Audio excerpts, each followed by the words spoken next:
नाहं वसामि वैकुण्ठे नाहं वसामि वैकुण्ठे योगिनां हृदयेन वै योगिनां मद्भक्ता यत्र गायन्ति मद्भक्ता यत्र गायन्ति तत्र तिष्ठामि नारदः तत्र तिष्ठामि नारदः। हरिः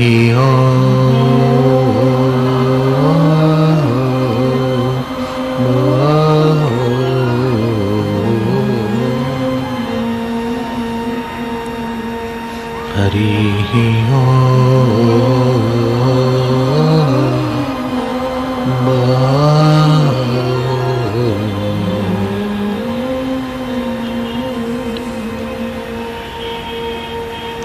गीताया श्लोकपाठेन गीताया श्लोकपाठेन गोविन्द स्मृतिकीर्तनात् गोविन्द साधुदर्शनमात्रेण साधुदर्शनमात्रेण तीर्थकोटिफलं लभेत तीर्थकोटि। हरिः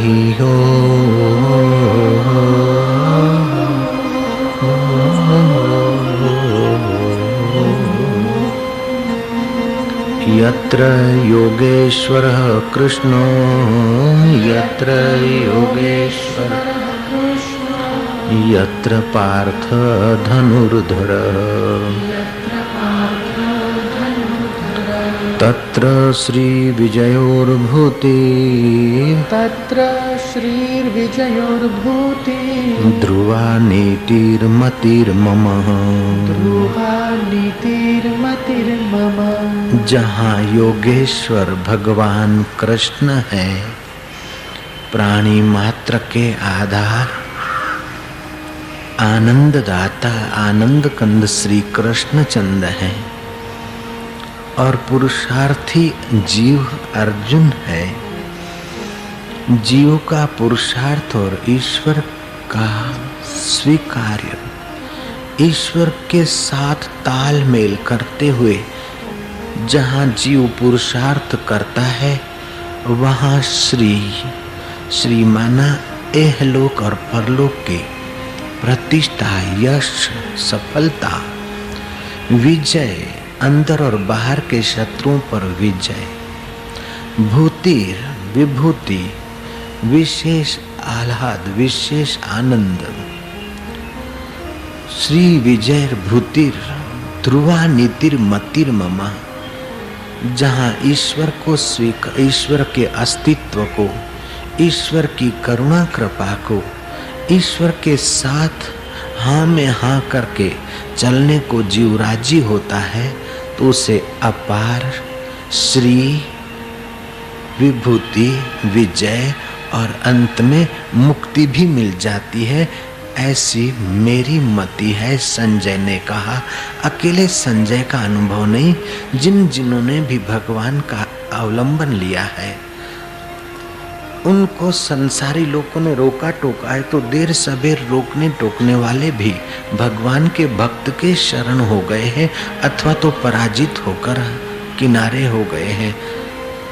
ध्रुव ने भगवान की शरण ली, विजय ध्रुव की हुई, उत्तानपाद झुका। विभीषण ने ईश्वर की शरण ली, जय विभीषण का हुआ है, रावण का नहीं। प्रहलाद ने प्रभु की शरण ली, हिरण्याकश्यपु ने विरोध किया, पूरा राज्य विरोध कर दिया, फिर भी विजय प्रहलाद की हुई। मीराबाई ने भगवान की शरण ली, विक्रम राणा ने राज्य सत्ता का और अपना उपयोग करके मीरा से विजय करना चाहा, लेकिन अंत में विक्रम राणा ने मीरा के चरणों में अपना सिर टेका। जो जीव ईश्वर की हाँ में हाँ कर देता है, जो ईश्वर तत्व का, ईश्वर स्वरूप का स्वीकार करके अपने अहंकार को ईश्वर के चरणों में अर्पित करके काम करता है, अर्थात पुरुषार्थी जीव और कृपालु श्री कृष्ण का जहाँ मेल होता है, जहाँ पुरुषार्थी जीव और करुणानिधि ईश्वर के अस्तित्व के साथ तालमेल होकर यात्रा होती है, वहाँ देर सबेर श्री बाह्य धन वैभव लक्ष्मी और अंदर की प्रभावशाली कांति श्री विजय बाहर के शत्रुओं पर और भीतर के शत्रुओं पर, विभूति सत्ता का विशेष उल्लास, आनंद का विशेष उल्लास, माधुर्य का विशेष उल्लास, ये भगवान की विभूति है। जैसे जल और जल में से अंगूर का रस बनना, ये भगवान की विभूति है। घास और घास में से दूध बन जाना, ये भगवान का वैभव है।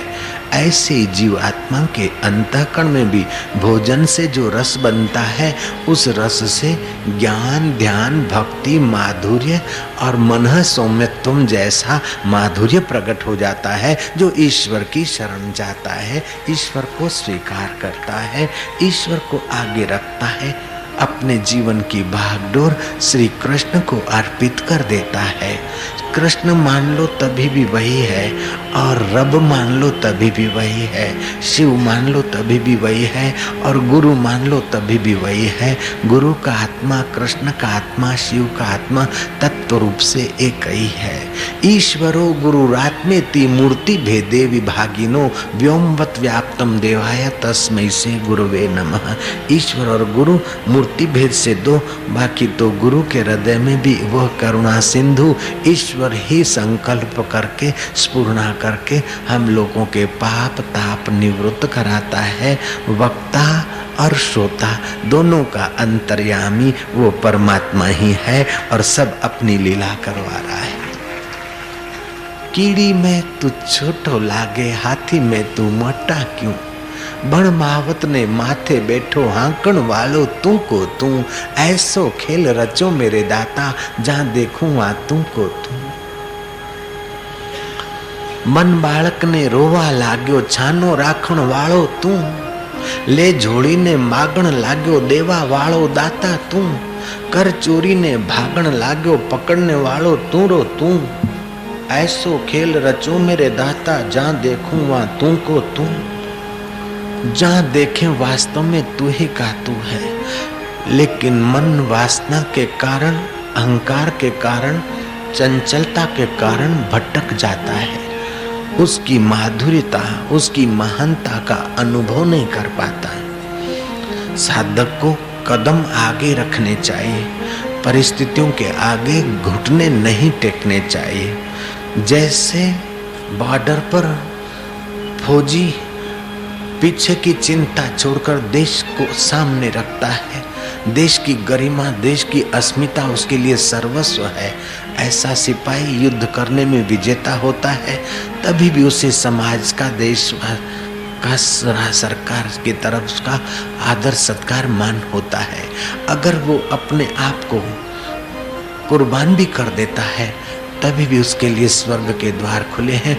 और यहाँ भी उनके परिवार को लोग धन्यवाद देते हैं कि कायर होकर नहीं गया है, अपना फर्ज छोड़कर नहीं गया है, अपने कर्म में स्वधर्मे निधनम श्रेय, अपने धर्म बजाते बजाते, ड्यूटी करते करते मर भी जाता है तो आदमी की सदगति होती है। जैसे फौजी वीर अपना प्राण तक दे देते देश की रक्षा में, ऐसे साधक आत्म ज्ञान के लिए, परमात्मा भक्ति के लिए अपने अहम की बलि दे देता है, तो वो साधक भी सिद्ध पद को पा लेता है।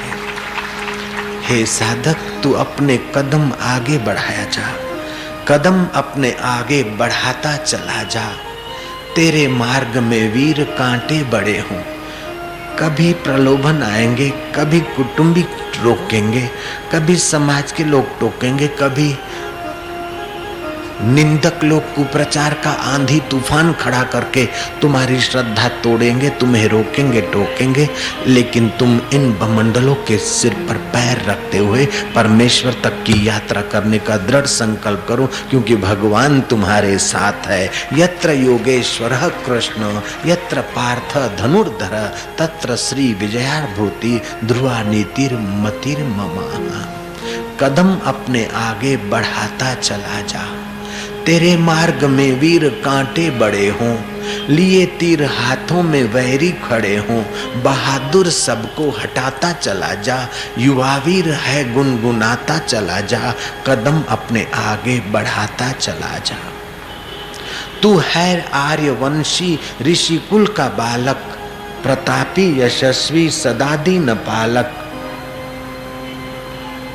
तू है आर्यवंशी ऋषिकुल का बालक, प्रतापी यशस्वी सदा दीन पालक। तू संदेश सुख का सुनाता चला जा, कदम अपने आगे बढ़ाता चला जा। तेरे मार्ग में वीर कांटे बड़े हों, लिए तीर हाथों में विघ्न खड़े हों, युवा वीर है, भारत का वीर है, प्रभु का लाडका है। अपनी हिम्मत मत हारना। उपनिषदों में अगर बम धड़ाके की नहीं कोई वचन है तो वही है कि निर्भय। अभयम सत्व संशुद्धिर ज्ञान योग व्यवस्थिति ही। अभयम सत्व संशुद्धिर ज्ञान योग व्यवस्थिति ही। दानम दमश्च यज्ञश्च स्वाध्याय तप आर्जवम। अपने जीवन में निर्भयता लाओ, जरा जरा बात में डरो मत। भगवान क्या कहेंगे इस बात का डर अच्छा है, शास्त्र की मर्यादा का उल्लंघन न हो जाए इस बात का डर अच्छा है, संत महात्मा रूठ न जाए नाराज न हो जाए इस बात का डर तो रक्षक है। लेकिन शराबी क्या कहेंगे अगर शराब छोड़ दूंगा तो, कर्जा करके भी दहेज नहीं दूंगा तो लोग क्या कहेंगे, अपने पेट को नोच नीचों के बाहर से ठाट माट नहीं रखूंगा तो लोग क्या कहेंगे, अगर भक्ति करूंगा तो लोग क्या कहेंगे। इस प्रकार का जरा जरा बात का डर रखकर अगर तुम संसार में रहोगे तो तुम्हारी भक्ति कच्ची रहेगी। तुम अपने को ईश्वर के साथ जोड़कर चलो, अपने को सत्य स्वरूप के साथ तालमेल करते हुए चलो, कदम अपने आगे बढ़ाता चला जा। तेरे मार्ग में वीर कांटे बड़े हों, लिए तीर हाथों में वैरी खड़े हों, बहादुर सबको हटाता चला जा, कदम अपने आगे बढ़ाता चला जा। तू है आर्यवंशी ऋषिकुल का बालक, प्रतापी यशस्वी सदा दीन पालक। तू संदेश सुख का सुनाता चला जा, कदम अपने आगे बढ़ाता चला जा। भले आज तूफान उठ करके आए, भले आज तूफान उठ करके आए, बला पर चली आ रही हो बलाएं। युवा वीर है धन धनाता चला जा, कदम अपने आगे बढ़ाता चला जा। अगर तू अपना कदम आगे बढ़ाता जाएगा तो ईश्वर तेरे साथ है। God helps those who help themselves। भगवान उससे मदद करता है जो अपने आप को मदद करता है। यत्र योगेश्वर कृष्ण, जो ईश्वर के साथ तालमेल करके चलता है उसके पास श्री विजय विभूति आना ही आना है। भले 4 दिन आंधी तूफान हो जाए, भले बलाएं आती रहे, लेकिन देर सबेर उस जीव की विजय होती है, इसमें तनिक भी संदेह नहीं। श्रीमद् भगवत गीता के 18 अध्याय और श्रीमद् भागवत के 12 स्कंद है। 18 अध्याय में 700 श्लोक है और 12 स्कंद में 18,000 श्लोक है। 4 दिन में तो न पूरी गीता कह सकते हैं न पूरा भागवत कह सकते हैं। 40 दिन में भी उसका पूरा वर्णन हम तुम नहीं कर सकते, सुन सकते। विवेकानंद ने विदेशों में महीनों भर के कार्यक्रम प्रवचन दिए। अंत में स्वामी विवेकानंद ने कहा कि हिंदू संस्कृति के महान सागर में, हिंदू संस्कृति के महान शास्त्र रूपी सागर से मैं तुमको इतने महीनों में केवल कुछ बूंदे ही सुना पाया हूँ, उसी से तुम्हारा हमारा तन मन और मति पवित्र हुई है। तो इन 4-5 दिवस के ज्ञान यज्ञ में मैं गीता की कुछ आंशिक बूंदे, भागवत की आंशिक बूंदे, रामायण या संतों के अनुभव की वाणी आंशिक बूंदों में आपको सुना पाया हूँ। उससे भी आपका तन और मन और मति पावन हुई है और मन प्रसाद के कुछ लक्षण प्रकट हो रहे हैं। अगर इतनी तनिक जरासी बूंद का भी कुछ हिस्सा ही हम लोगों ने पान किया है तो इतना लाभ हुआ है। अगर पाश्चात्य चक्का चौंध से अपने को बचाकर भारतीय संस्कृति के अनुसार हम जिए और उसके अनुसार सत्संग कथा कीर्तन करते रहे तो आज के तनाव युग में, अशांत युग में और मनुष्य को धोखाधड़ी देकर सुखी होने की बेवकूफ़ी के युग में भी हम अच्छी तरह से एक दूसरे को सहयोग करते हुए, मनुष्य जाति की सेवा करते हुए भी योगेश्वर का साक्षात्कार कर सकते हैं। जनक राजा की नाई जीवन मुक्त हो सकते हैं। भारतीय संस्कृति का साहित्य अद्भुत है। दुनिया की 4 प्राचीन संस्कृति है। मिस्र की संस्कृति प्राचीन है, रोम की संस्कृति प्राचीन है, चीन की संस्कृति प्राचीन है और भारत की संस्कृति प्राचीन है। मानना पड़ेगा चीन की संस्कृति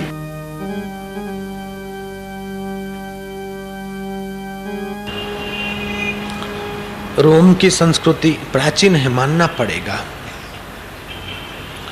लेकिन वे 3 संस्कृतियां अजायब घर में या तो गिरजा घर में देखने को मिलती है और भारतीय संस्कृति तो ऐसे मैदानों में भी देखी जा सकती है, घर घर में, गांव गांव में देखी जा सकती है।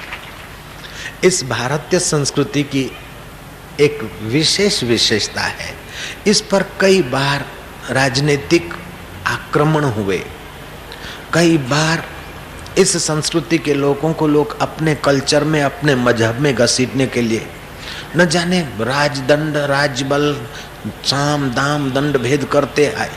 कई बार, कई सैकड़ों वर्षों तक जूझते रहे, आखिर उनके राज नष्ट हो गए, वे नष्ट हो गए। लेकिन भारतीय संस्कृति तो अभी भी निखर रही है और देश परदेश में सुख शांति का अमृत बांटने में अभी भी उसकी उतनी ही सच्चाई दिख रही है। इस भारतीय संस्कृति के 6 स्तंभ हैं। जैसे कोई मकान होता है तो उसको पिलर अथवा कोई हॉल हो तो उसको स्तंभ चाहिए, ऐसे इस भारतीय संस्कृति के 6 स्तंभ हैं जो और कल्चर में या संस्कृति में मुझे और आपको दिखाई नहीं पड़ते। पहला स्तंभ है, इसमें दर्शन शास्त्र। दर्शन शास्त्र भारतीय संस्कृति का गजब का है। हम और लोगों को और धर्मों को और मजहबों को प्यार करते, धन्यवाद देते हैं, लेकिन मनुष्य मात्र का सर्वांगी विकास का जहां सवाल आता है तो यूरोप का प्रसिद्ध तत्वचिंतक डॉक्टर H.M. मुलेम लिखता है कि मैं जाति से तो ईसाई हूँ, लेकिन भारतीय संस्कृति का अध्ययन करने के बाद मुझे कहना पड़ता है कि मानवीय प्रज्ञा का विकास आरंभ से लेकर अंत तक पूर्ण विकास करने की अगर किसी साहित्य में, किसी धर्म में व्यवस्था है तो वह भारतीय संस्कृति में है। अमेरिका का तत्वचिंतक मिस्टर मार्क्स ट्वेन कहता है कि आध्यात्मिक जगत में भारत अब्जोपति है। जर्मन का तत्वचिंतक कहता कि हम लोगों का सबका जो भी है वो एक टिमटिमाता दिया है और भारतीय संस्कृति का ज्ञान दोपहर का, मध्याह्न का चमचमाता सूर्य है। ऐसी ये भारतीय संस्कृति है। इस भारतीय संस्कृति का दर्शन शास्त्र देखिए। कोई कहेगा कि तुम ऐसे हो, इतना इतना करो, मरोगे, बाद में कोई तुमको कहीं ले जाएगा। लेकिन भारतीय संस्कृति कहती है, दर्शन शास्त्र कहता है कि अमृतस्य पुत्रा, तुम अमृत पुत्र हो। आत्मा सो परमात्मा, जीव ब्रह्म में भेद न बोरा, माया कीनु तामे बिछोरा। भारतीय संस्कृति की नारियों ने अपने बच्चों को पैपान करते हुए बच्चों को परमात्मा का साक्षात्कार करा दिया, ब्रह्म ज्ञान दे दिया। ऐसी भारतीय संस्कृति है। युद्ध के मैदान में गीता का उपदेश अर्जुन को लगा और अर्जुन पर ब्रह्म परमात्मा का साक्षात्कार कर लेता है। परीक्षित को सर्पदंश का श्राप मिला है और 7 दिन में मृत्यु होनी है, और मृत्यु के पहले वो परमात्मा का साक्षात्कार कर लेता है, ब्रह्म ज्ञान पा लेता है। ये भारतीय संस्कृति का दर्शन शास्त्र गजब का है। और जगह शिष्य को, साधक को प्रश्न करने का अधिकार नहीं। भारतीय संस्कृति में प्रश्न करने का अधिकार है, शंका समाधान का अधिकार है। भारतीय संस्कृति के भक्त का इतना आदर है कि भगवान तो रथी बनते हैं, भगवान तो सारथी बनते हैं और भक्त रथी बन जाता है। अर्जुन ऊपर बैठता है और अर्जुन का स्वामी घोड़ा गाड़ी चलाता है और विजय दिलाने के लिए सब कुछ करता है। ये भारतीय संस्कृति है। भारतीय संस्कृति के भगवान गजब के हैं। शबरी भीलन के घर जाते हैं, उसके प्रेम भरे झूठे झूठे बेर खाते हैं। केवल खाने पड़ते इसलिए नहीं खाते, राजनीतिक दिखावा नहीं है, प्रेम है। और लक्ष्मण को भी कहते हैं कि ले लखन खा ले जरे। और जो गति माँ यशोदा को देनी है वह गति जहर पिलाने वाली पूतना को देने का सामर्थ्य और औदार्य है तो श्री कृष्ण में और श्री राम जी में। पूतना जैसियों को भी श्री रामचंद्र जी सदगति दिए बिना नहीं रहते। मंथरा के पास रामचंद्र जी आए, राज्याभिषेक होने के बाद रामचंद्र जी चलकर, राजा रामचंद्र जी चलकर मंथरा के कुटिया में गए। मंथरा घबराई कि अभी मृत्यु दंड सुनाएंगे, क्योंकि मैंने इनके खानदान को अबा तबाह कर दिया। दशरथा राजा मेरे ही करतूतों से बेचारे दुखी होकर मर गए। कौशल्या जी विधवा हो गई और राम दर दर की बेचारे ठोकर खाए। लखन भैया और भरत भी परेशान रहे। पूरे खानदान में जहर घोलने वाली मैं पापिन, ये राम जी आ रहे, बस अब मृत्यु दंड सुनाएंगे।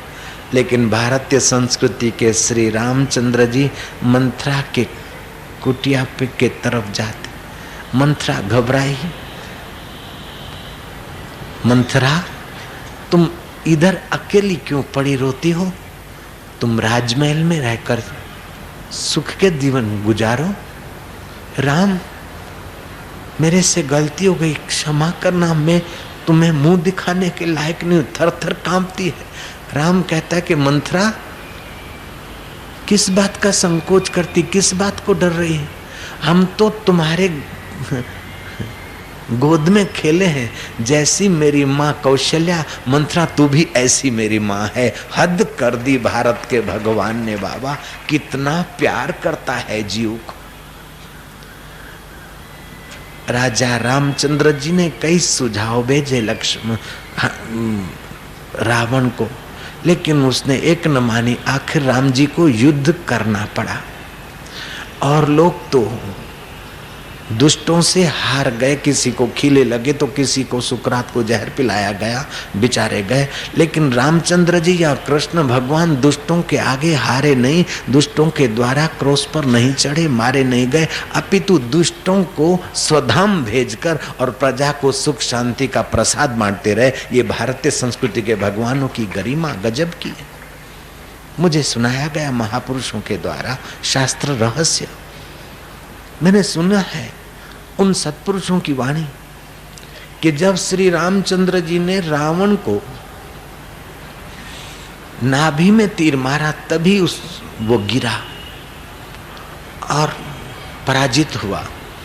अब श्वास गिन रहा है, मृत्यु की क्षणें देख रहा है। विजय का डंका लग गया। रामचंद्र जी अपने तंबू में आ गए, शिविर में। लखन भैया जाते हैं कि अब उत्सव मनाए। राम जी कितनी खुशियां मनाते होंगे। देखा तो राम सिर पर हाथ रखकर आंखों में से आंसू बहा रहे। राम प्रभु सरकार, आप किस दुख में दुखी हो रहे हो? रामचंद्र जी कहते हैं कि लक्ष्मण, आज धरती से एक योद्धा लंकेश गया, इसका दुख है। लंकेश योद्धा? बोले हाँ, पंडित लंकेश योद्धा रावण धरती से जा रहा है। प्रभु वो तो पापी, आपका शत्रु, निर्दोष मां सीता का हरण करने वाला, और आपको कदम कदम पर वनवासी कहने वाला श्री शब्द भी नहीं सह सकता था। श्री राम कोई कहता तो बोले श्री मत कहो, राम ही कहो। और उसके लिए आप आंखें गीली कर रहे। रावण के लिए आप इतने बोले। लक्ष्मण, पर स्त्री हरण का घृणित दुष्कृत्य, अयोग्य काम उसने किया, लेकिन उसके सिवा उसमें गुण भी तो थे। वो तो शिव जी का भक्त भी तो था, योद्धा भी तो था। शत्रु के भी गुणगान करने में जिसको संकोच नहीं होता वो श्री रामचंद्र जी हैं। रामचंद्र भगवान की जय। लक्ष्मण भैया टपा टप युद्ध के मैदान में गए कि ये असुर क्या कहता है, ये राक्षस। राम तो इसके लिए आंसू बहा रहे और इस राक्षस की क्या दशा है। गए लखन भैया रावण को कहते हैं कि श्री रामचंद्र जी तुम इस धरती से जा रहे हो, इस बात का विचार करके रामचंद्र जी आंसू बहा रहे। जिसके हाथ कटे हैं, शरीर घावों से भर गया है, वह रावण घसीटते घसीटते दोनों हाथों को अपने छाती पर लाता है, हाथ जोड़ता है, सिर तो झुकाने की क्षमता न रही, पलके झुकाकर कहता है लक्ष्मण तभी तो वो श्री राम है, मेरा उनके चरणों में प्रणाम है। हद हो गई। कैसा है ये भारत का भगवान कि शत्रु जो दैत्य है, जो राम जी को कदम कदम पे कुछ का कुछ बोलता है और राम जी के द्वारा मर रहा है तभी भी प्रणाम किए बिना उसका दिल नहीं मानता है। ये कैसा है दर्शन शास्त्र भारत का, ये कैसे प्यारे भारत के भगवान हैं। जिसने एक बार भी ईमानदारी से भारतीय संस्कृति का थोड़ा अध्ययन किया, उसका हृदय भर गया भारतीय संस्कृति के आदर के लिए, उसका सिर झुक गया। हिमालय में, हिमाचल प्रदेश में सैम्पल एवन स्टॉक्स नाम के पादरी साहब पहुंचे थे। बड़े उत्साही जवान थे, सज्जन विचार के थे, लेकिन उनके अंदर कुछ ऐसे गड़बड़ के विचार भरकर परदेश से भेजा गया था। तो उन्होंने उत्साह से हिमाचल प्रदेश के कोटागढ़ गांव इलाके में कई गरीब पहाड़ियों को मीठी मीठी बातें करके या कोई चीजें देकर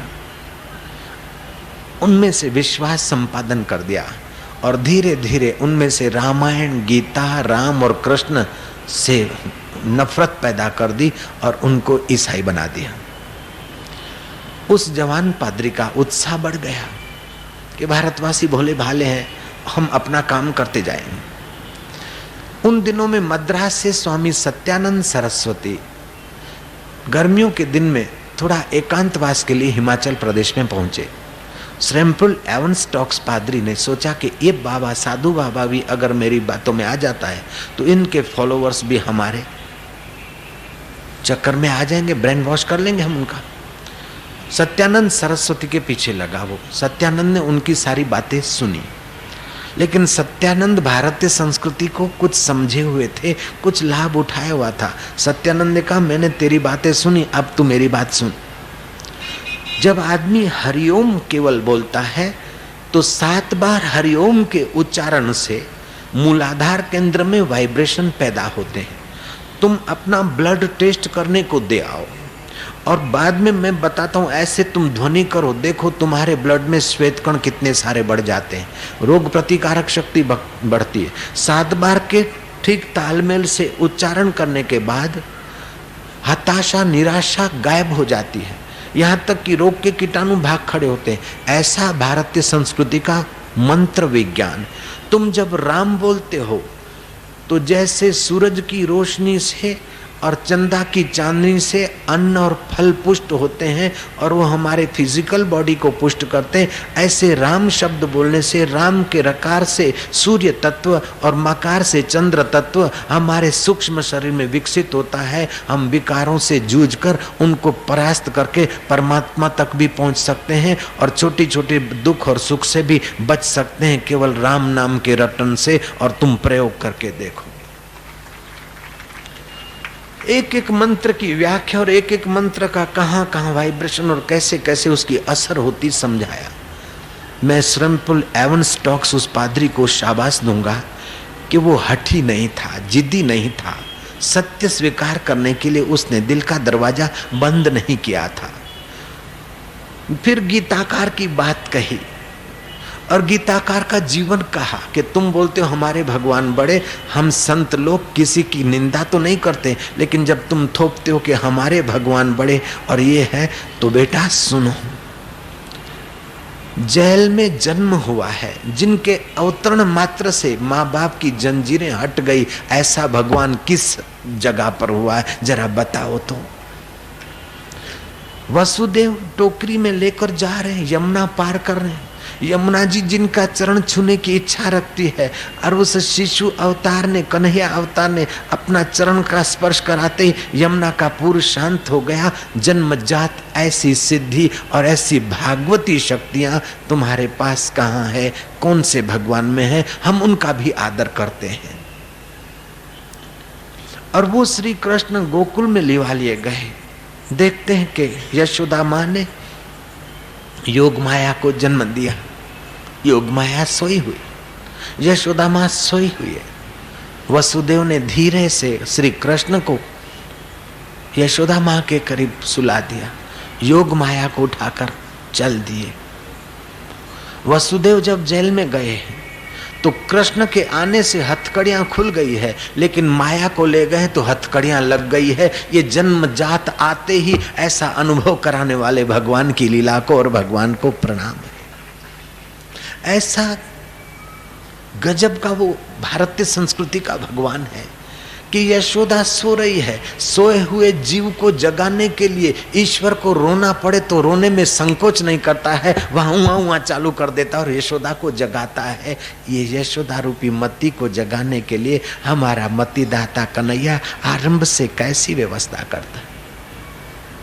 श्री कृष्ण 6 दिन के हुए, 8 को तो अवतरित हुए और 14 को पुतना आई राक्षस, बड़ी सुंदरी बड़ घराने की महिला बनकर स्तनपान कर रही, जहर देने को आई। श्री कृष्ण ने हथियार नहीं उठाया, इनकार भी नहीं किया, आंख मिचौनी की कि जो मुक्ति मुझे यशोदा को देनी है, दूसरा मैं क्या दूंगा इसको। मैं तो आया था मक्खन मिश्री खाने, लेकिन आरंभ में ही जहर। चलो जहर लाने वाले और भेजने वाले सबका कैसे कैसे मंगल हो। विद्वानों ने बहुत व्याख्या और टीकाएं लिखी। श्री कृष्ण ने 6 दिन की उम्र में उस राक्षसी को चूस चूस कर स्वधाम भेज दिया। बताओ ऐसा भगवान पूजने योग्य है कि नहीं, प्यार करने योग्य है कि नहीं, और उसका ज्ञान पाकर जीवन में माधुर्य और मुक्ति पाने की इच्छा होगी कि नहीं होगी। सैंपल एवन स्टॉक्स फटी आंखें देखता रहा, सुनता रहा। श्री कृष्ण बचपन से लेकर 17 साल की उम्र तक हाथ में कोई अस्त्र शस्त्र नहीं लिए और बड़े बड़े योद्धाओं को, बड़े बड़े राक्षसों को खेल खेल में स्वधाम भेज दिए। बताओ ये भागवी कलाएं भगवान का प्रत्यक्ष सामर्थ्य है कि नहीं। धेनुकासुर गधे का रूप लेकर आया, उछाल के घुमा घुमा के दे कर दिया। कोई बकासुर बक बनकर आया, बड़ी गुफा बनकर आया, उसमें श्री कृष्ण घुसे, ग्वाल घुसे और श्री कृष्ण ने भीतर ही भीतर से ऐसी अग्नि पैदा की तो उसको ठिकाने लगा दिया। मामा कंस को आलिंगन करते ही स्वधाम पहुंचा दिया। मल्ल चाणूक और मुष्टिक और हाथी के इस कपट युद्ध को भी श्री कृष्ण ने तो खेलते खेलते दूर किया। लेकिन इतना ही नहीं, श्री कृष्ण इतना बमंडलों के बीच जीते थे, राज्य विरोधी पूरा पूरा राज्य और शिशुपाल आदि सब विरोध था, फिर भी कृष्ण कभी रोए नहीं, मुस्कुराते हुए आए और मुस्कुराते हुए सब किया और मुस्कुराते हुए गए। श्री कृष्ण जब आमंत्रित हुए, अक्रूर लेने को आया है, मथुरा में श्री कृष्ण ग्वाल मित्रों के साथ सड़क से गुजर रहे हैं तो एक कुब्जा जा रही है। कुब्जा को कुंबड़ा था पीछे, टेढ़ी मेढ़ी थी, उसका धंधा भी कोई बढ़िया नहीं था। वो अंगराग जाकर कंस को देती थी, मल्लों को मालिश करती थी, चाकरी करती थी। जाति की छोटी, व्यवसाय की छोटी, अक्ल की छोटी। श्री कृष्ण मित्रों के साथ जा रहे और पास से कुब्जा भी चल रही है। श्री कृष्ण कहते, ए सुंदरी। कुब्जा देखती है कि यहाँ तो कोई और स्त्री नहीं है और मैं तो हूं कुब्जा, किसी को कहते होंगे सुंदरी। खबूर खबूर अपनी धूल उड़ाती जा रही। श्री कृष्ण फिर से कहते हैं, ओ सुंदरी। ये तो सब छोरे छोरे हैं, ग्वाल बोप हैं, और यहाँ तो कोई नारी है नहीं, और मैं तो सुंदरी हूं भी नहीं। सुना अनसुना करके फिर खबूर खबूर करके अपना सिंदूर गुलाल उड़ाती गई पैरों का। लेकिन कृष्ण देखो अहेतु की कृपा करते। शास्त्रों में ये वर्णन है कि अगले जन्म की इसकी कोई तपस्या है, पूर्व जन्म की कोई भक्ति है। नहीं नहीं, कृष्ण का सहज स्वभाव, जैसे सूर्य का सहज स्वभाव प्रकाश देना है, चंद्रमा का सहज स्वभाव शीतलता देना है, संत का सहज स्वभाव समाज की उन्नति करना है, ऐसे कृष्ण का सहज स्वभाव जीवों पर कृपा करना है। ऐसे कृपालु श्री कृष्ण फिर से कहते हैं उस कुब्जा को, ओ सुंदरी। कुब्जा देखती है इधर कोई है तो नहीं। कृष्ण ने कहा, सुंदरी। अब तो कुब्जा समझ गए कि मेरे को ही कहते हैं। आज तक मेरे को सुंदरी किसी ने नहीं कहा, लेकिन जो पूर्ण सुंदर है उसको सब सुंदर ही तो दिखेगा। कृष्ण पूर्ण सुंदर है, इसलिए कुब्जा भी तो सुंदर दिखेगी। कुब्जा से रहा नहीं गया। कुब्जा बोलती, बोलो सुंदर। बोले, ये अंगराग हमको देगी क्या? जीव को कुछ देना है तो उसका थोड़ा अहंकार अथवा कुछ न कुछ ले ले तो उसे संतोष होगा। अंगराग कृष्ण मांगते। जो विश्व को दे रहा है उसको किसी का कल्याण करने के लिए मांगने में संकोच नहीं होता है। कितना ब्रॉड माइंड, ब्रॉड हृदय और ब्रॉड व्यवहार है। जो त्रिलोकी को नाच नचावे, बाकियों अहिरन की छोरियां छछियन भरी छाछ पर नाच नचाले और वो नाचने को राजी हो जाता है। बोलो कैसा भगवान है भारतीय संस्कृति का। कुब्जा से अंगराग लिया, स्वयं जरा लगा दिया, ग्वाल मित्रों को दे दिया प्रसाद।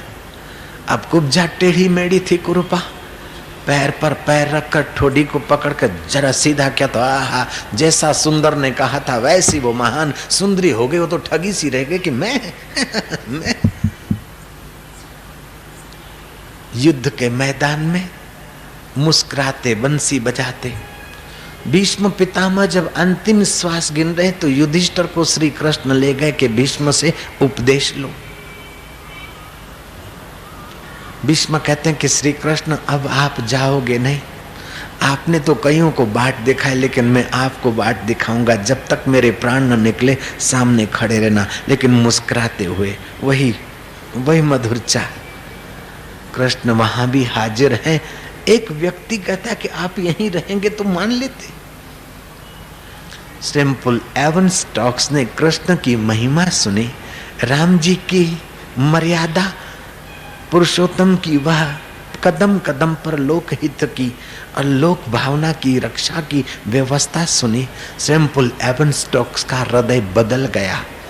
उसने अपनी मिशनरियों को रिजाइन लेटर लिखा कि मुझे समझाया गया था कि भारत गरीब है, इसलिए भारत को अपने कल्चर में लाओ तो ये भारत के गरीब लोग सुखी होंगे। लेकिन इनके पास तो अभाव में भी सुख है, क्योंकि राम का नाम, कृष्ण का नाम, गीता और रामायण जैसे शास्त्र इनके पास है। इनको अब कन्वेंशन में पकड़ना नहीं है, अपितु मिशनरियों को चाहिए कि भारतीय संस्कृति का प्रसाद विश्व भर में बांटे, ताकि विश्व में सुख शांति और आनंद आ जाए। आज से मैं रिजाइन करता हूं और मैं स्वामी सत्यानंद का शिष्य होता हूं। सैम्पल एवन स्टॉक्स सत्यानंद के शिष्य बने, सत्यानंद सरस्वती के शिष्य बने। उन्होंने अपना नाम भी सत्यानंद एवन स्टॉक्स रखा और जो पहले लोगों को गुमराह किया था उन लोगों से प्यार से उन्होंने समझाकर फिर भागवत, रामायण, गीता, कृष्ण और राम की भक्ति करवाना शुरू किया।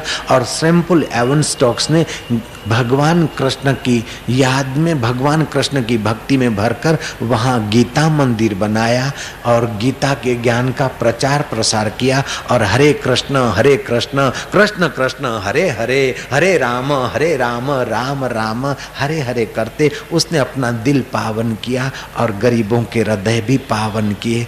अपना प्रायश्चित रूप जीवन बदल करके जीवन को धन्य किया। जिसने भी ईमानदारी से भारतीय संस्कृति को पढ़ा है, तटस्थ होकर, पक्षपात रहित होकर पढ़ा है, तो उसका हृदय झुका है, उसने बहुत कुछ उसमें से पाया है। ऐसी भारतीय संस्कृति के उपनिषदों का अमृत श्री कृष्ण ने दोया, उसका नाम है गीता। गीता के 18 अध्याय हैं।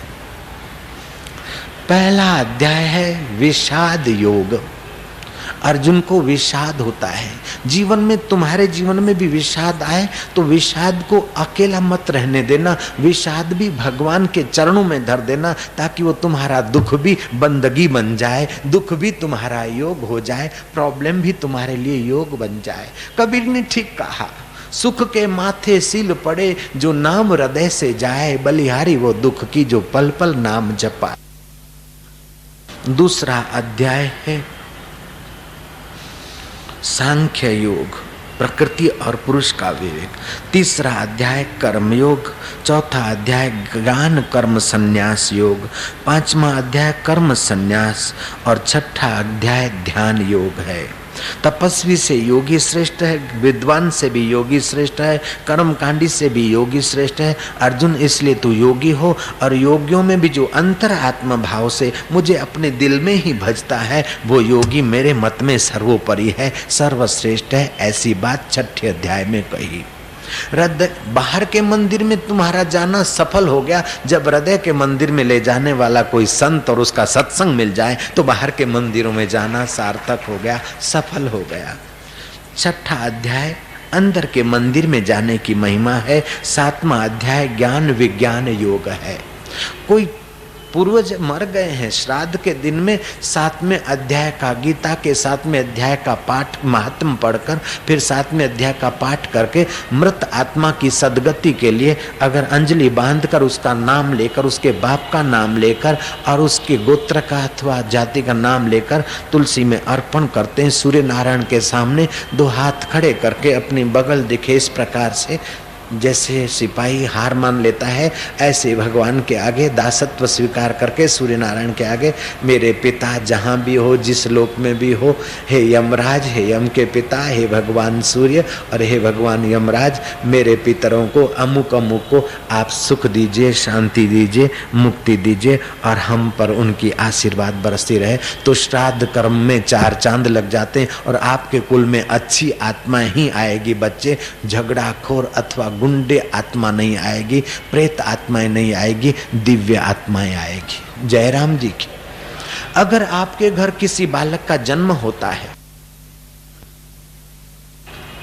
तो डॉक्टरों को, नर्सों को कह दो कि धीरज रखो, फटाक से उसकी नाड़ छेदन मत करो। 10 महीने आराम से बच्चा रहा है, जिस नाभि से उसने खाया पिया जीवन बनाया, एकाएक उस पर शैल क्रिया होते उसको पीड़ा होती और first impression is the last impression, उसको भय घुस जाता है। तो कर्नल जर्नल होने के बाद भी डर तो बना रहता है। जरा पत्ता हिट, जरा चूहा गया तो टुन टुन जैसी मोटी माई भी तपेली गिरा देती। क्यों? कि जन्म जात उसको भय घुसा है। अब तुम्हारे साथ जो अन्याय हो गया सो हो गया, लेकिन तुम्हारे घर जो भी बालक आए तो नर्स और डॉक्टर पर चौकन्नी नजर रखो कि वे जल्दी से उनकी नाभि छेदन न करे। 4-5 मिनट ब्रेक लगाए ताकि ब्लड सर्कुलेशन बंद हो जाए, फिर नाड़ी काटेंगे। डूंटी का माँ के साथ का जो संबंध है वो कट करेंगे तो बच्चे को पीड़ा नहीं होगी। दूसरी बात, बच्चे के मुंह में संसार का कुछ भी जल या कुछ भी दूध आदि जाए, उसके पहले बच्चे की जीभ पर 1 ग्राम शहद और 3 ग्राम घी विमिश्रण करें और सोने की शलाका से बच्चे की जीभ पर ओम लिखेंगे तो तुम्हारा बच्चा तुम्हारे पूरे कुल खानदान की अपेक्षा अच्छा होगा, तेजस्वी होगा। तीसरी बात, बच्चे के कान में संसार की गड़बड़ पड़े उसके पहले उसके कान में ओम तू अमर आत्मा है, ओम तू चैतन्य है, ओम तू परमात्मा का सनातन अंश है, ओम तू परमात्मा का प्रिय पुत्र है, ओम तू मुक्तात्मा है। ऐसे मधुर वचनों से 7 बार ओम सहित शुभ चिंतन उसके कान में डालो। उस बच्चे को तुम लाखों करोड़ों रुपया न दे पाओ तो कोई बात नहीं, लेकिन आते समय ही उसको तुमने जो दे दिया वो जहां भी रहेगा सुखी रहेगा। यत्र योगेश्वर कृष्ण यत्र पार्थ धनुर्धर, वो पुरुषार्थी भी होगा और ईश्वर में आस्था वाला भी होगा। तो श्री विजय विभूति तो उसके पीछे पीछे घूमेगी। आज जन्मते ही बच्चे को बेचारे को ऑपरेशन इंजेक्शन ये वो, उसके हाथ ऐसा वैसा कर दिया, बस मानो कैसे कैसे, मानो वो उसने जन्म लिया कि अपराध किया। इतनी परेशानी से वो बेचारे गुजरते नहीं। उनका आत्मिक तेज बढ़े, आत्मिक शक्ति बढ़े, अंतर आत्मा का सामर्थ्य आए उनके जीवन में, ऐसा करना आप लोग। गीता के 7वें अध्याय का पाठ पितरों के लिए और आने वाले बच्चों के लिए जो बताया वो। 8वां अध्याय आता है अक्षर ब्रह्म। ये संसार और संसार की वस्तु सब क्षर है।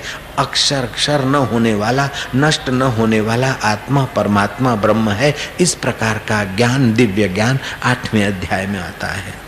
9वें अध्याय में राज विद्या राज गुह्यम, दुनिया की तमाम विद्याएं हैं, लेकिन ये ब्रह्म ज्ञान को पवाने वाली विद्या सब विद्याओं की राजा है।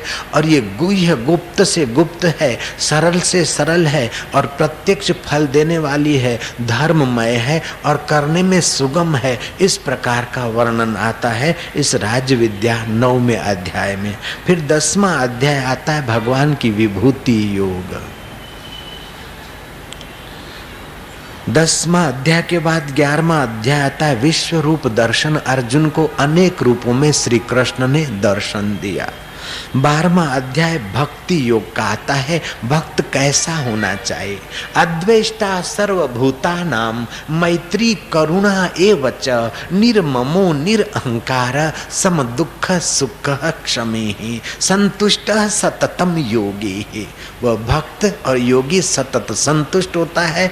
भक्त कैसा होना चाहिए? अद्वेष्टा, किसी प्राणी के प्रति हृदय में द्वेष न रखे। द्वेष जिनके लिए रखते हैं वो तो कहीं घूमते हैं, आइसक्रीम खाते हैं, लेकिन हम द्वेष से अपने हृदय को खराब कर लेते हैं। जो हो गया देरानी में, जेठानी में, सासू में, बहू में, पड़ोसी में, अड़ोसी में, थोड़ी देर के बाद फिर अपने हृदय को स्वस्थ कर लो। सासू के लिए गांठ मत बांधो, बहू के लिए गांठ मत बांधो। जैसे कंजूस आदमी, पापी आदमी पैसों को गांठ बांधता है, जीते जी अच्छा काम नहीं करता, मरते समय सब बर्बादी की तरफ चला जाता है। ऐसे जो द्वेष करता है वो जीते जी आनंद को नहीं पाता है और मरने के बाद तो उसका तन और मन बर्बादी के रास्ते धकेला जाता है। इसलिए कृपा करके अपने जीवन को नरक के तरफ नहीं, अपने जीवन को राग और द्वेष की भट्टी में न झोंको, अपने जीवन को प्रेम, आनंद और माधुर्य के तरफ ले आना। विश्व रूप दर्शन के बाद भक्ति योग आता है 12वां अध्याय। भक्ति योग में अद्वेष्टा सर्वभूतानां मैत्री, अपने से श्रेष्ठ पुरुष हो, ईश्वर के रास्ते जाते हो तो प्रयत्न करके उनके पास जाएं, उनसे मित्रता करें। अपने से छोटे हैं तो उन पर दया करके उनको ईश्वर के रास्ते लगाएं। मैत्री करुणा एवच, फिर मैत्री भी करो श्रेष्ठ पुरुषों से और छोटों पर करुणा करो। नौकर है, नौकरानी है तो वो भी मनुष्य है, वो भी आखिर है, उन पर थोड़ी करुणा करो। उनके गलती हो जाएगी तो उनको दंड तो दो, लेकिन हृदय में उनकी भलाई सोचकर, उनका कल्याण सोचकर, छोटों पर करुणा और बड़ों के आगे नम्रता और बराबरी वालों के साथ मित्र भाव करोगे तो तुम्हारा व्यवहार सुंदर होगा, सुखी रहोगे। मैत्री करुणा एवच, ये तो करो, लेकिन जब ऐसा तुम्हारा बढ़िया व्यवहार होगा तो फिर कहीं ममता में न फंस जाओ। इसलिए युद्ध के मैदान में उस कन्हैया ने कह दिया, निर्ममो निरहंकार, ममता भी मत करना और अहंकार भी मत आने देना, तो फिर तुम्हारी भक्ति अखंड हो जाएगी। ये 12वें अध्याय में विस्तार से बात आती है। 13वें अध्याय में क्षेत्रज्ञ विभाग योग आता है।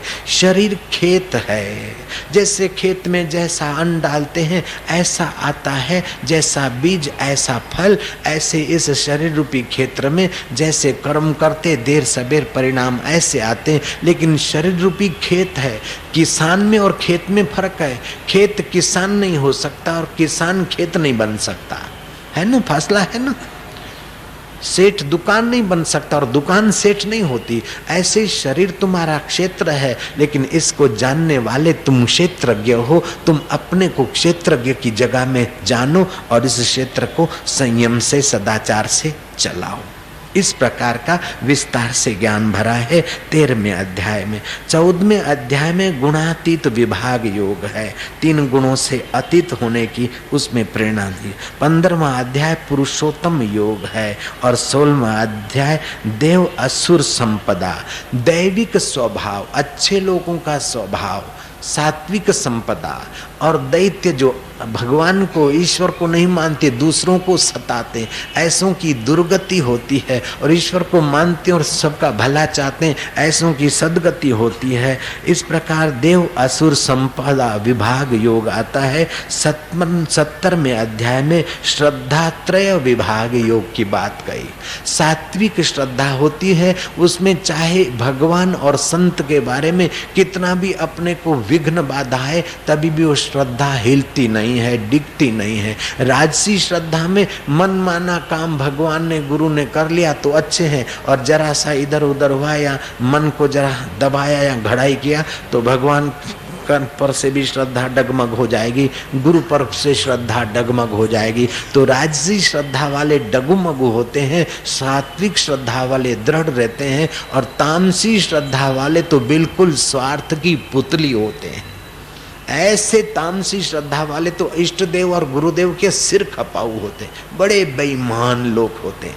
तामसी श्रद्धा, बस अब उसका वर्णन करने के लिए अपने पास समय नहीं। ऐसे 3 प्रकार की श्रद्धा की बात आती है, श्रद्धा त्रय विभाग योग। और 18वें अध्याय में मोक्ष संन्यास की बात आती है। उसमें संजय कहते हैं कि यत्र योगेश्वर कृष्ण यत्र पार्थ धनुर्धर तत्र श्री विजयो भूति ध्रुवा नीतिर्मतिर्मम। जहाँ ईश्वर का अवलंबन है वहाँ बुद्धि का दृढ़ निश्चय है, और जहाँ श्रेष्ठ का अवलंबन नहीं है वहाँ बुद्धि लड़खड़ाने लगेगी, ध्रुवा नीति नहीं होगी। ऐसे ही श्रीमद् भागवत में 12 स्कंद है, गीता में 18 अध्याय। पहले स्कंद में परीक्षित का प्रश्न, भगवान लीला अवतार आदि की कथा, सूत शौनक का संवाद और परीक्षित का अनशन आदि बात आती है। दूसरे अध्याय में परीक्षित के प्रश्न का उत्तर और लीला अवतार की कथा आती है। तीसरे अध्याय में औद्धव विदुर आदि जय विजय को श्राप मिलता है, भगवान के पार्षद हैं लेकिन संतों को न पहचानने के कारण संतों को भगवान के दरबार में नहीं जाने दिया। तो जय विजय को भगवान का द्वारपाल होने के बाद भी अभी द्वैत बुद्धि बनी है, तुम भगवान के द्वारपाल होने के काबिल नहीं हो। भगवान सनकादि ने उनको श्राप दे दिया। भगवान नारायण ने कहा संत जो करते हैं ठीक करते हैं, वही जय विजय शिशुपाल और कंस होकर आए, वही जय विजय हिरणाक्ष और हिरणाकश्यप होकर आए, वही जय विजय रावण और कुंभकर्ण होकर आए। ये भगवान के 2 द्वारपाल थे जय विजय। भगवान के पास जाने के बाद भी अगर संत की महिमा का पता नहीं है तो 3 बार राक्षस का जन्म लेना पड़ता है। ये भागवत का सिद्धांत समझे ताकि जीते जी संत महात्माओं का फायदा उठाएं। ज्ञानेश्वर जैसे विभूति को मूर्खों ने सताया था, एकनाथ जी जैसे महापुरुष को अभागी निंदकों ने सताया था।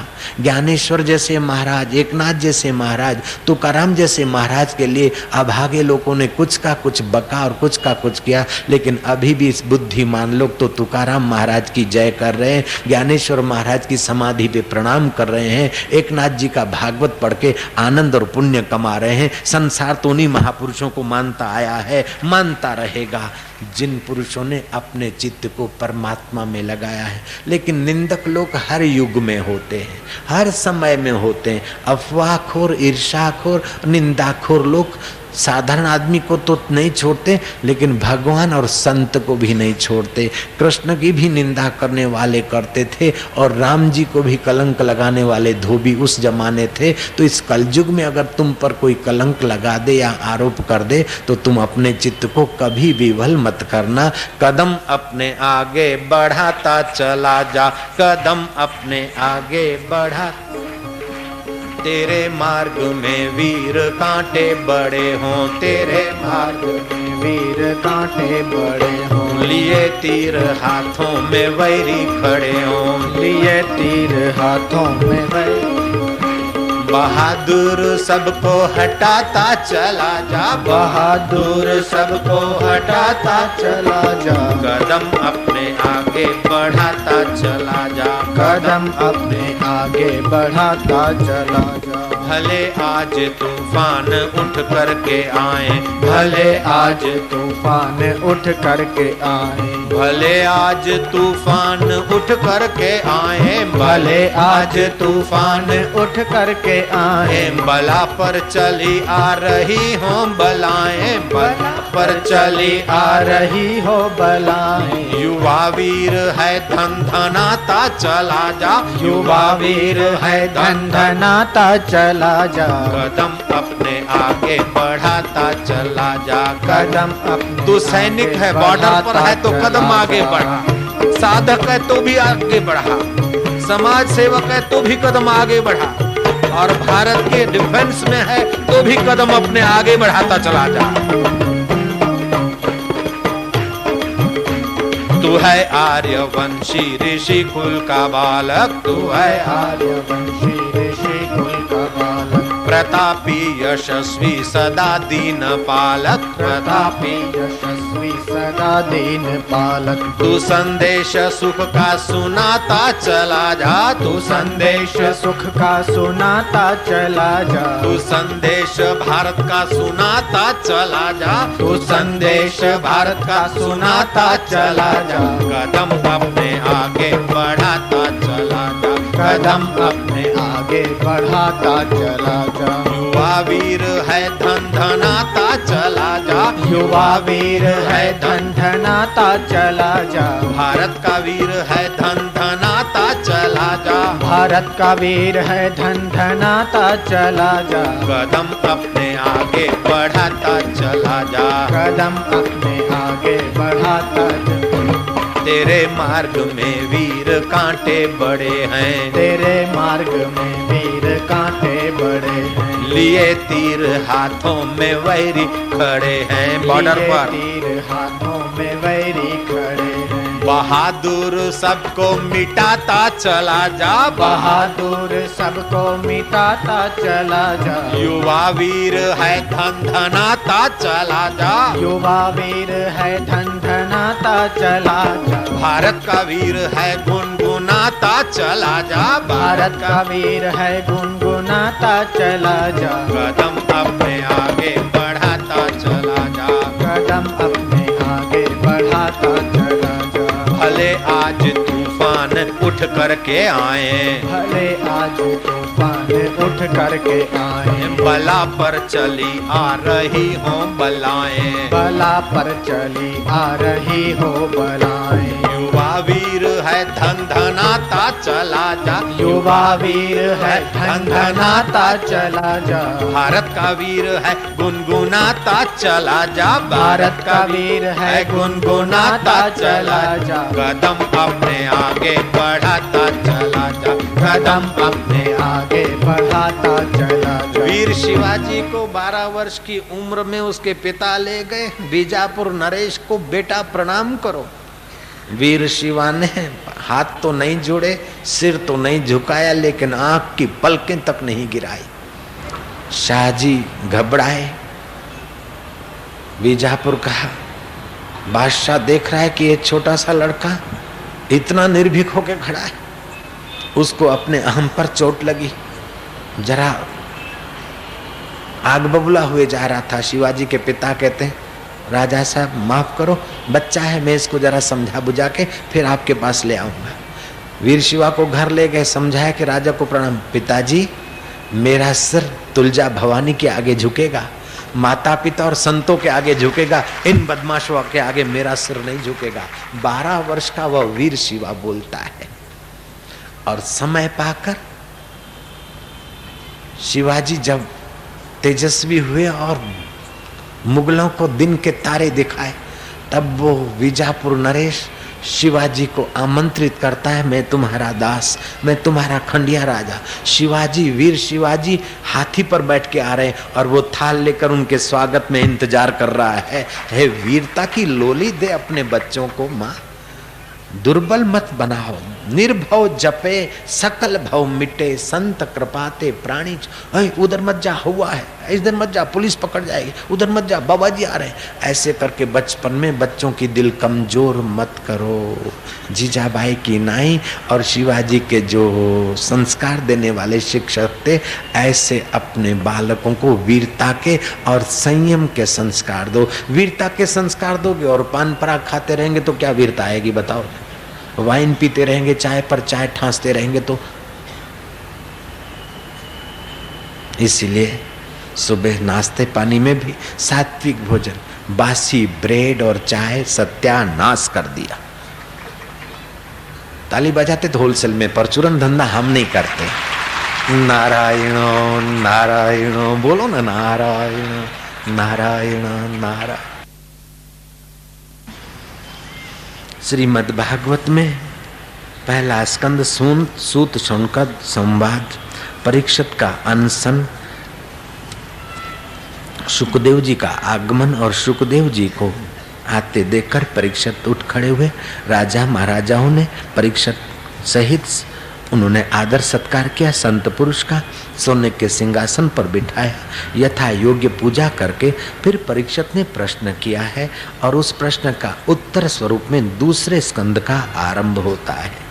फिर तीसरे स्कंद में जय विजय को श्राप, देवहूति, करदम, विवाह, विदुर, मैत्रेय, सनकादि आदि की कथाएं और भी कुछ मंगलकारी, कल्याणकारी, ज्ञान वैराग्य भरने वाली, मुक्ति देने वाली कथाएं आती है। चौथे स्कंद में मुख्य रूप से ध्रुव की वनगमन की कथा आती है, ध्रुव का विवाह, युद्ध, राजा वेण की, अंग की, पृथु राजा की कथाएं आती है। ऐसे ऐसे राजा भी आखिर काल के गराल में चले गए, जिनके बड़े प्रताप थे, तो आजकल के आदमी भी कब तक रहेंगे। इस प्रकार का विवेक जगाकर मौत मारे उसके पहले अपना काम बना लेना चाहिए। 5वें स्कंद में प्रियव्रत, अग्निध्र, नाभि, ऋषभ देव भगवान की और भरत राजा की कथा आती है कि राजा भरत, जिसके नाम से इस देश का नाम भारत पड़ा, ऐसे प्रतापी राजा भी अंत में राजपाट की व्यवस्था करके एकांत में भजन करने को गए और फिर उनकी आगे की यात्रा में रघुगण राजा को उपदेश दिया और स्वयं पर ब्रह्म परमात्मा का साक्षात्कार करके मुक्त आत्मा हो गए।